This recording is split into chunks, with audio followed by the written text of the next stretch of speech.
एक नमकीन जो देश के हर कोने, हर गली, हर मोहल्ले और हर चौराहे पर मिल जाती है। उसे बच्चे, बूढ़े, जवान सभी उसके स्वाद के मुरीद है। अब आप समझ गए होंगे, उसका नाम है हल्दीराम। नमकीन का नाम आते ही सबसे पहले अगर कोई शब्द जुड़ता है तो वह है हल्दीराम भुजिया।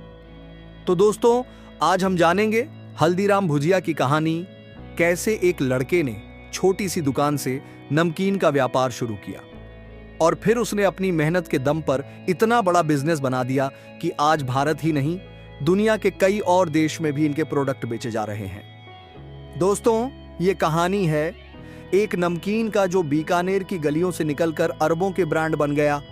लेकिन क्या आप जानते हैं, ये नाम आज जितना बड़ा है, इसकी शुरुआत उतनी ही छोटी और संघर्ष भरी थी। तो चलिए आज जानते हैं एक ऐसे इंसान की कहानी जिसने भुजिया को बिजनेस बना दिया और स्वाद को पहचान। इससे पहले कि हम शुरू करें, एक सेकंड निकालकर इस वीडियो को लाइक कर दीजिए और चैनल को सब्सक्राइब कर लीजिए। साल था 1919, जगह बीकानेर, राजस्थान। वहीं के रहने वाले एक साधारण व्यापारी थे गंगा बिशन अग्रवाल, जिन्हें सब प्यार से हल्दीराम कहते थे। वो कोई बड़े बिजनेस फैमिली से नहीं थे, बस एक साधारण परिवार में जन्मे थे, लेकिन उनके अंदर एक कुछ अलग करने की आग थी। तब बीकानेर की गलियों में भुजिया बहुत मशहूर थी, लेकिन सब एक जैसी भुजिया बनाते थे।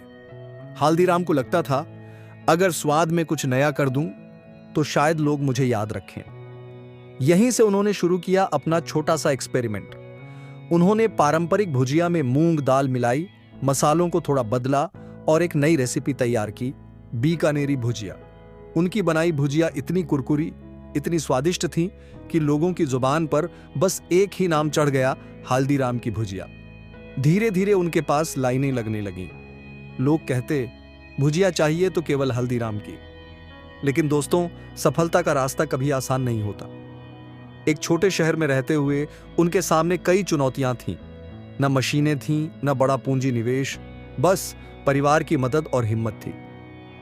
हल्दीराम खुद सुबह से रात तक दुकान पर काम करते और उनके बेटे, पोते सब मिलकर साथ देते। वो सिर्फ भुजिया नहीं बना रहे थे, वो एक ब्रांड बना रहे थे, बिना जाने। समय बीता और 1937 में उन्होंने बीकानेर में अपनी पहली दुकान खोली। नाम रखा हल्दीराम भुजिया वाला। अब भुजिया एक ब्रांड बन चुकी थी। लोग दूर दूर से बीकानेर आते सिर्फ भुजिया खरीदने। धीरे धीरे बिजनेस बढ़ा और परिवार भी। उनके बेटे रमेश चंद्र अग्रवाल और शिव कुमार अग्रवाल ने बिजनेस को और आगे बढ़ाया। 1950 से 60 के दशक तक बीकानेर की यह भुजिया पूरे राजस्थान में मशहूर हो चुकी थी। लेकिन अब वक्त था सीमाओं से बाहर जाने का। साल 1957, हल्दीराम परिवार ने बड़ा फैसला लिया।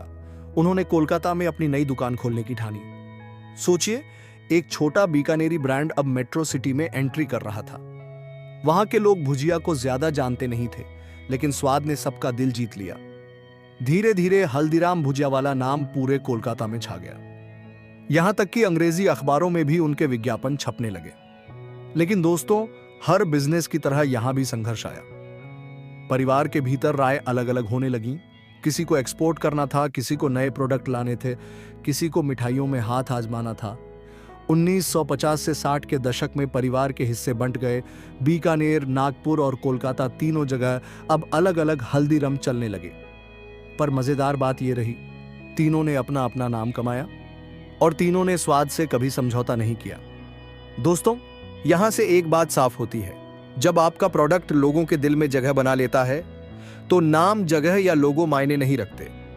हल्दीराम ने यह साबित किया कि अगर सच्चा स्वाद और ईमानदारी हो तो बीकानेर की गलियों से भी ग्लोबल ब्रांड बन सकता है। अब एक छोटा सपना जो अब उड़ान बनने वाला था। 1970 तक हल्दीराम सिर्फ भारत के कुछ शहरों तक सीमित था, लेकिन उनके पोते पड़पोते की सोच अब सीमाओं से बाहर जाने लगी थी। उन्होंने मिठाई, नमकीन, स्नैक्स और पापड़ तक में विस्तार किया। उनका सपना था हर घर में, हर प्लेट पर हल्दीराम का नाम हो।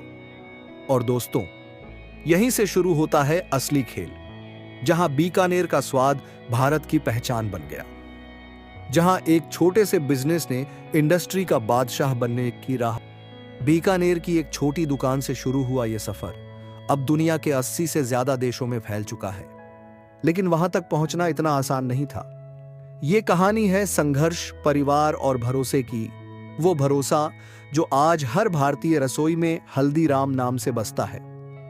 1970 के दशक में जब परिवार के 3 हिस्से अलग अलग शहरों में बिजनेस चला रहे थे, तब नागपुर की कमान मनोहर लाल अग्रवाल के हाथों में आई। मनोहर लाल जी ने एक नया सपना देखा। अब हल्दीराम सिर्फ भुजिया नहीं, हर भारतीय स्नैक का नाम बनेगा। उन्होंने नागपुर में एक मॉडर्न प्रोडक्शन यूनिट शुरू की, जहां भुजिया के साथ साथ नमकीन, मिठाइयां, पापड़ और स्नैक्स बनने लगे। उन्होंने सबसे पहले पैकेजिंग पर ध्यान दिया, क्योंकि उनका मानना था कि प्रोडक्ट कितना भी अच्छा क्यों ना हो, दिखने में भी प्रीमियम लगना चाहिए। और दोस्तों, यही सोच थी जिसने हल्दीराम को स्ट्रीट स्नैक से ब्रांडेड प्रोडक्ट बना दिया। उस दौर में भारत में नमकीन ज्यादातर ढीले में बिकते थे, यानी वजन से। लेकिन हल्दीराम ने कहा, अब हमारा प्रोडक्ट पैकेट में बिकेगा, जैसे कोई ब्रांड। उन्होंने सुंदर कलरफुल पैकेट्स में भुजिया और नमकीन बेचना शुरू किया। यह एक रिवॉल्यूशन था। लोग अब स्नैक्स खरीदते वक्त सिर्फ स्वाद नहीं, ब्रांड भी चुनने लगे। धीरे धीरे हल्दीराम के पैकेट हर किराना दुकान पर दिखाई देने लगे। और फिर आया 1980 का दशक, जब हल्दीराम का नाम दिल्ली, मुंबई और पुणे तक पहुंच गया।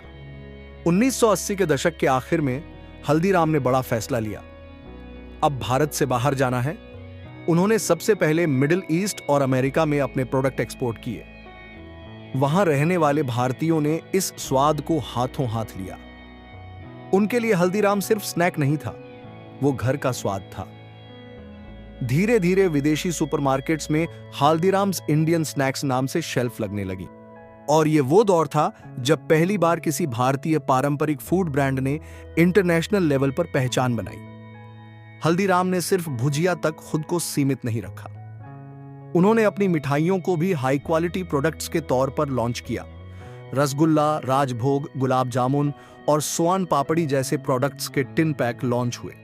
यह कदम गजब का था, क्योंकि इससे मिठाई की शेल्फ लाइफ बढ़ी और विदेशों में भी डिलीवरी आसान हो गई। यानी अब भारतीय त्योहारों का स्वाद विदेशों तक पहुंचने लगा। मीडिया मार्केटिंग के जमाने से पहले भी हल्दीराम ने वर्ड ऑफ माउथ से अपनी ब्रांड वैल्यू बनाई।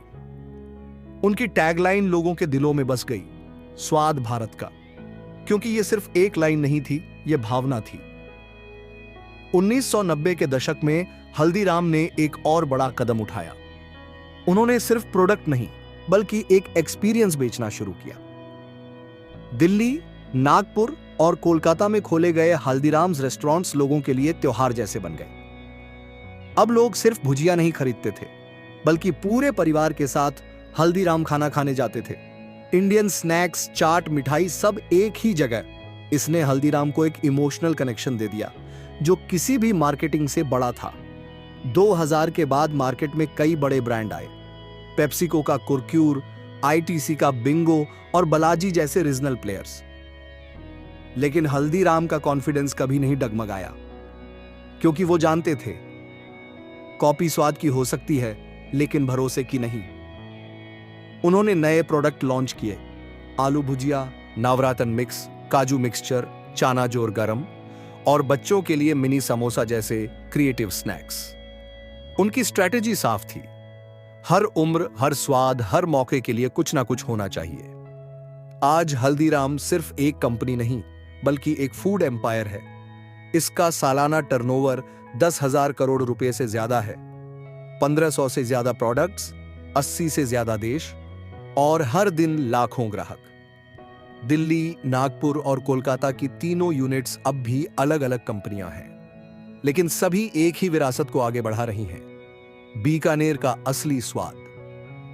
दोस्तों, हल्दीराम की सबसे बड़ी ताकत सिर्फ उसकी रेसिपी नहीं है, बल्कि उसकी वैल्यूज हैं। उन्होंने कभी भी स्वाद में समझौता नहीं किया, कभी भी अपने रूट्स से दूरी नहीं बनाई। जहां बाकी कंपनियां फ्यूजन स्नैक्स बनाने लगीं, वहीं हल्दीराम ने अपने भारतीयपन को अपनी पहचान बनाया। और यही वजह है कि आज भी जब कोई बच्चे को पहली बार नमकीन खिलाता है, तो नाम आता है हल्दीराम का।